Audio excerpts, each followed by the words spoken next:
ஆண்டவரே, நீரோ என் பாதங்களை கழுவுவது.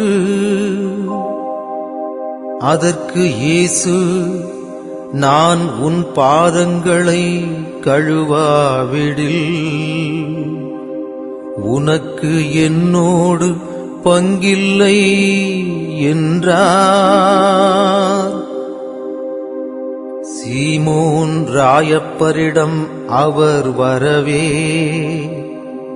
ராயப்பர் அவரை நோக்கி சொன்னது, ஆண்டவரே, நீரோ என் பாதங்களை கழுவுவது. அதற்கு இயேசு, நான் உன் பாதங்களை கழுவாவிடில்